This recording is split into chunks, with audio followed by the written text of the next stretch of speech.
Okay, we're on the west side of the house. We're behind the fence, going counterclockwise, like I try to do.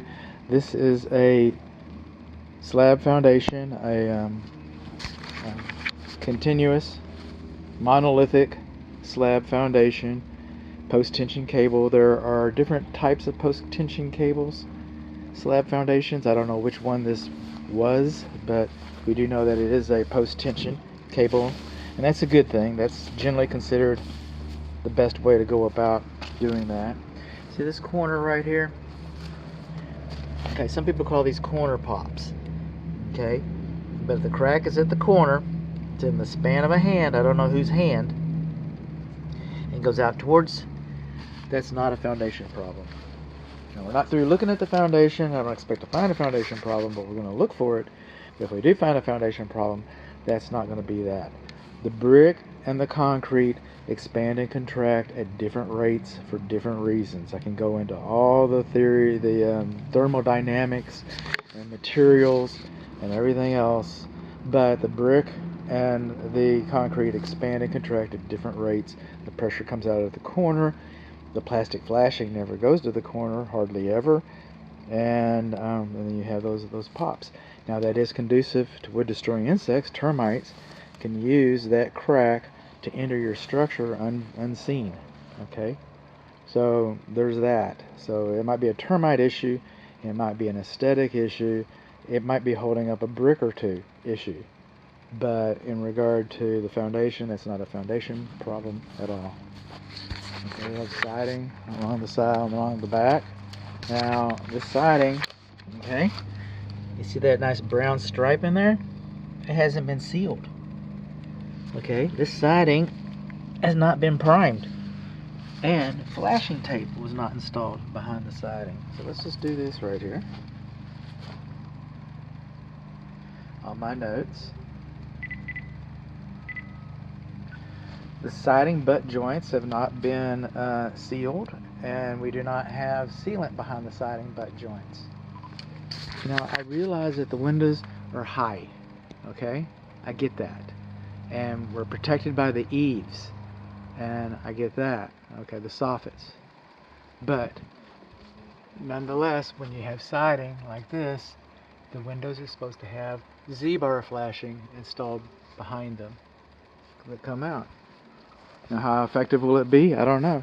Just look sideways. Look at all that brown.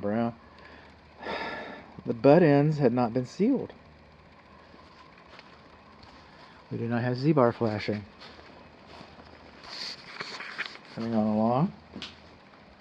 Now we see the siding. See the. Okay, that's called a weep screed right there. See the distance between the siding and the wall. We're supposed to have that. When we get across this back wall. Okay, not on this side of the door. Over there. This side of the door looks fine. But we come over here. We do not have a weep screed underneath the patio window on the wall, the north wall beneath the patio window. And speaking of windows, our windows are double pane, vinyl frame. I think they're single sash. Okay. Coming along here, I know this works because it looks like somebody's been running their fountain. It should say GOCI protected on it. That's what it should say. There we go, GOCI protected. Moving on along. Studying, I'm looking for stuff. No Z-bar flashing, and I can talk about the butt ends. I can talk about the flashing tape. Coming along the brick. Weep holes.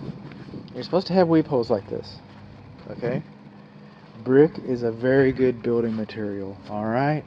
It's excellent building material. This home could burn down and you could reuse the brick.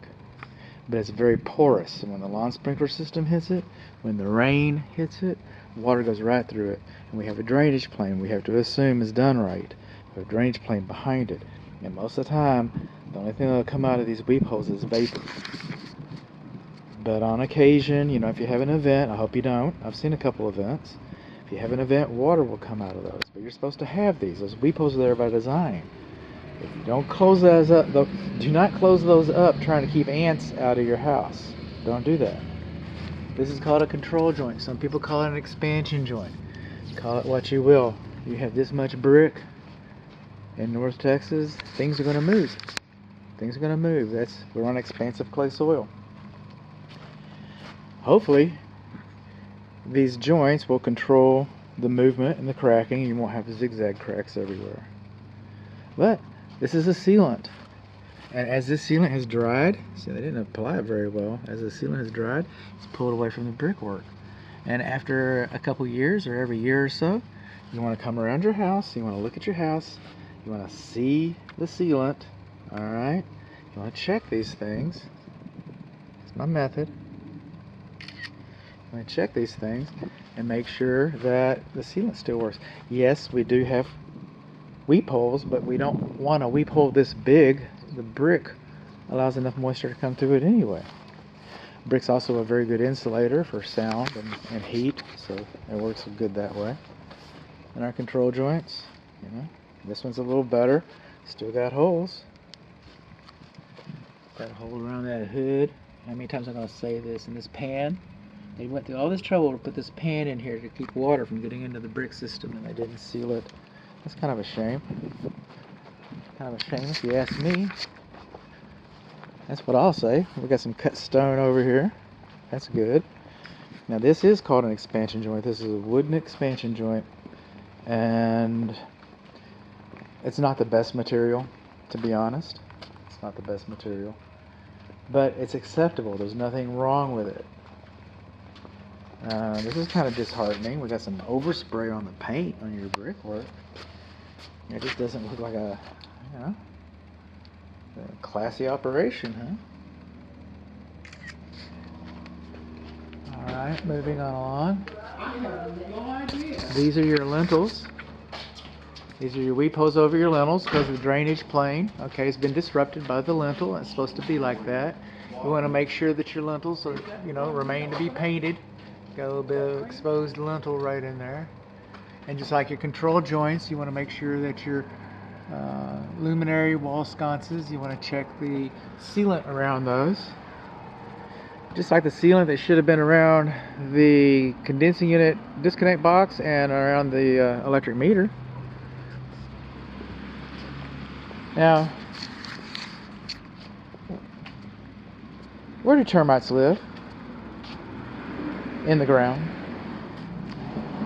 What do they eat? Dead wood. What's wood mulch? Dead wood on the ground next to your house. That's called a clue. That's called a clue.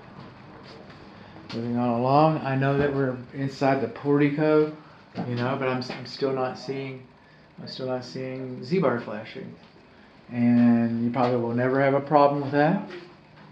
But that's a different disconnect. That's a different shutoff. That's for the lawn sprinkler system specifically. You have the isolation valves on the check valve, and then in front of that is the main shutoff valve for the lawn sprinkler system. But that's not the main shutoff valve for the house.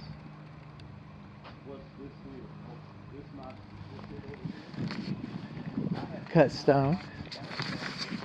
Lentils. Here we go. I'll meet with you in just...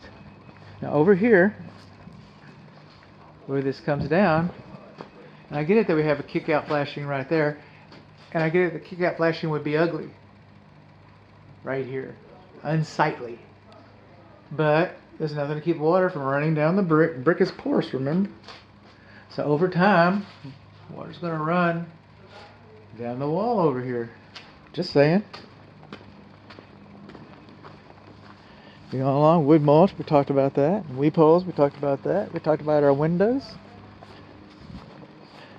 And we talked about our grading and drainage. We did. I have a whole video about the grading and drainage. Now, apparently somebody was in the wall working. See these bricks around the weep holes?